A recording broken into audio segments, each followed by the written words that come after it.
So the question that I get asked the most often is why I quit ballet as a professional dancer. And I don't talk about it much because I just feel like there's so much more to my life nowadays than just talking about the past. But because it is still asked very frequently, we're gonna address it today.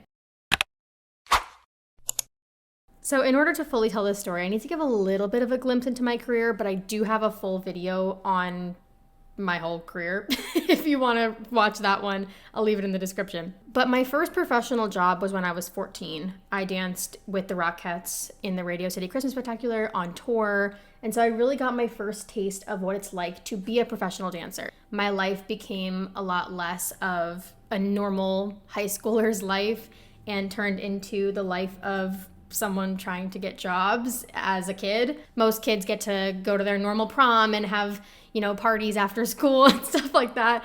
And that just really wasn't my reality. It was a lot different. So at, I think 16, I moved to California. I trained at the Colburn School. And then at 17, I went to Miami City Ballet School, which is where I spent most of the time of my student career. From there, I got an apprenticeship with Miami City Ballet in, I think, 2019. I believe I was 19. Yeah, I think it was 2019. I spent 1 year there and then did a whole bunch of auditions.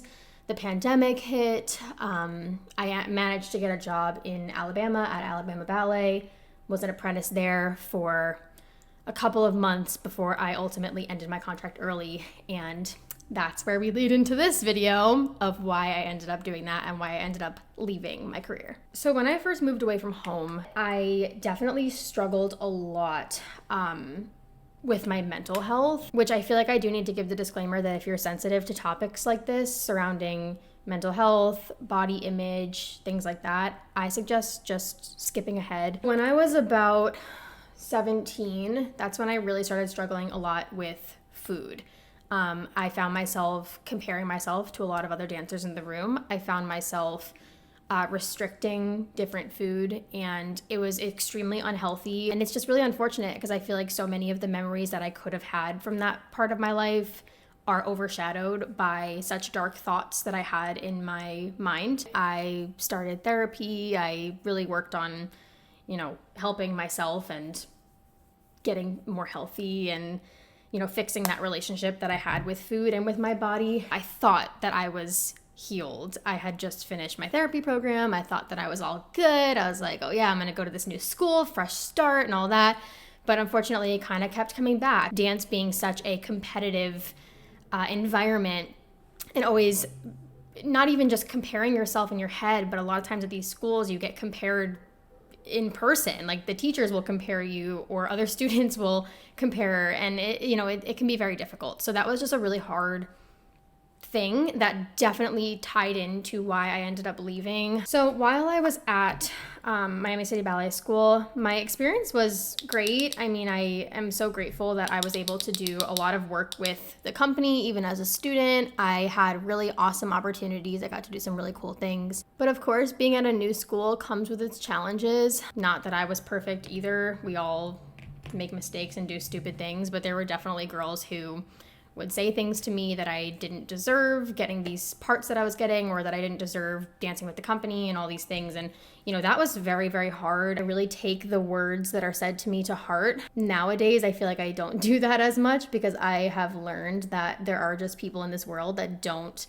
want the best for you. Literally the first week that I was at the school, there was a girl who came up to me, and I think she said something along the lines of like, if I wasn't injured, I'd be doing the role that you were doing.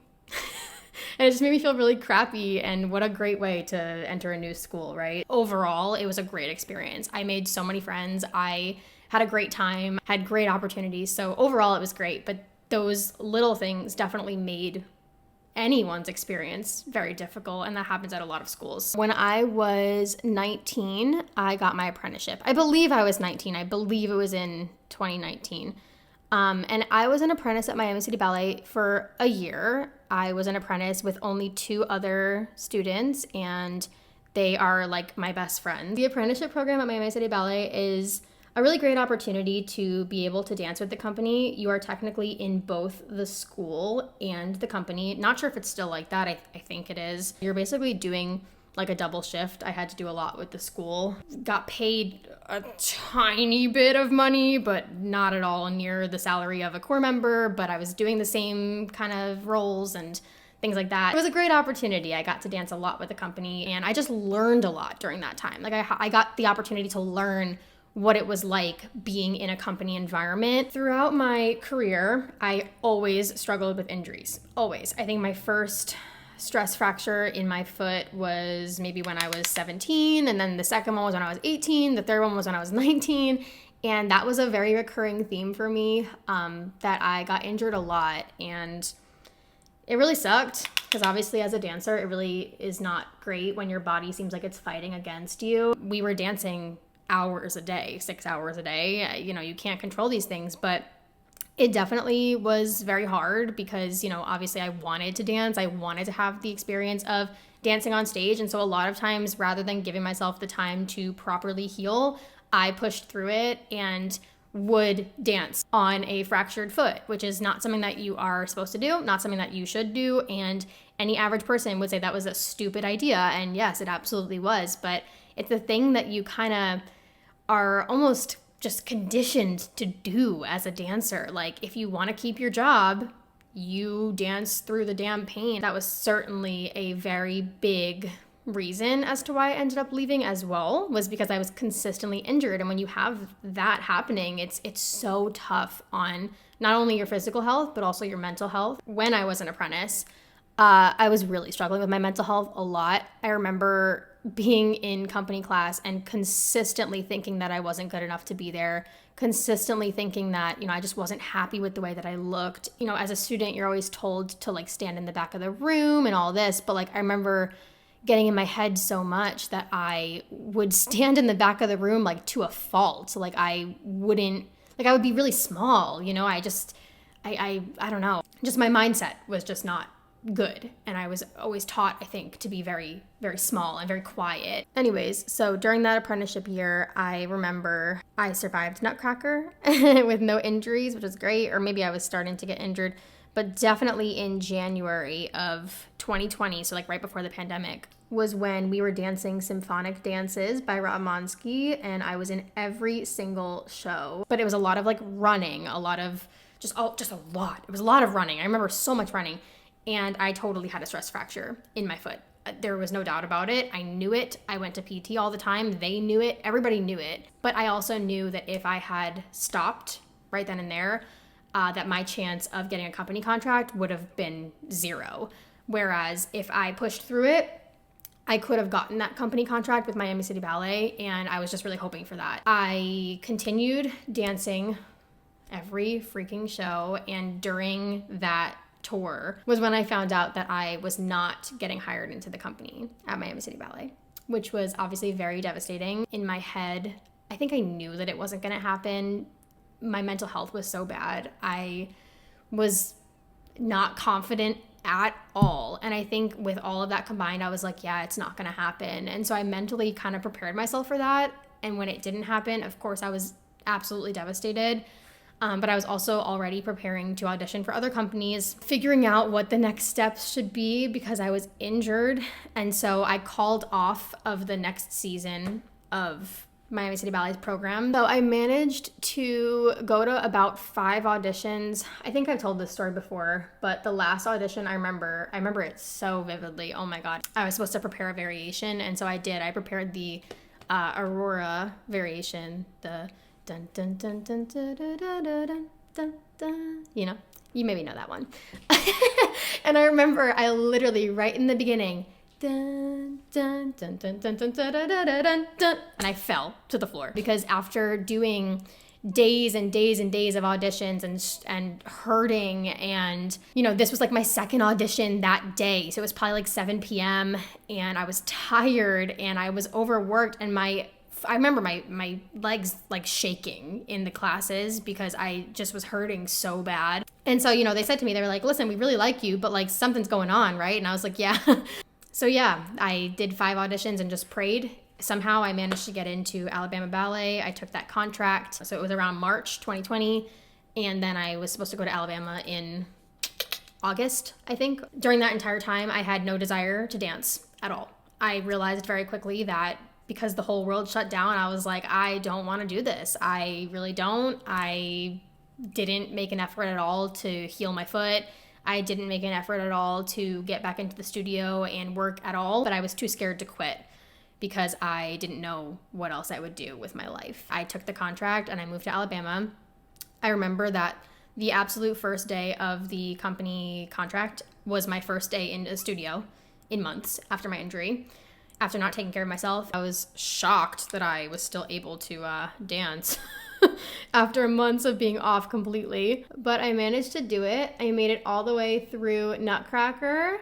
During one of my Nutcracker rehearsals, during the snow scene, I landed from like literally the absolute last step in snow, which is balancing snow. It's like you do a saute, step, glissade, saute, shot, run, pose, and then you're like literally done. And in that saute shot, I landed on a twisted ankle, and that was it. I was so already mentally done. I think it just came down to the decision. I remember that I didn't want to make that decision at all. I was very nervous to make that decision. It was a very hard decision, but I also knew in my heart that I wasn't so passionate about this anymore. In early January, when the company was all coming back after Christmas break, I took one single class and I said to myself, Sarah, take this class, and if you notice that you're not happy, you go to the director and you say that you're leaving. And so I took the class. I remember just like wanting to cry and being so frustrated that I was still injured and coming back, and I was like, I just don't want to do this anymore. It was that class that I really felt, I knew in my heart that I didn't want to do it. And so after that class, I went to the director. She's incredibly sweet and she completely understood too. And so, you know, I ended up leaving that contract about 6 months early. It was a very, very difficult decision, but it was a great decision. Where I'm at right now in my life, I'm so happy. I sometimes do miss ballet and being on stage and that feeling that I got from performing and all of that. But ultimately, when I really think about it, I am way happier nowadays. Although there are some times when I miss it, there's not a day where I regret it. And I also know that there are ways to fulfill the happiness that I got from dancing without doing it professionally. I can go to dance classes, which I do.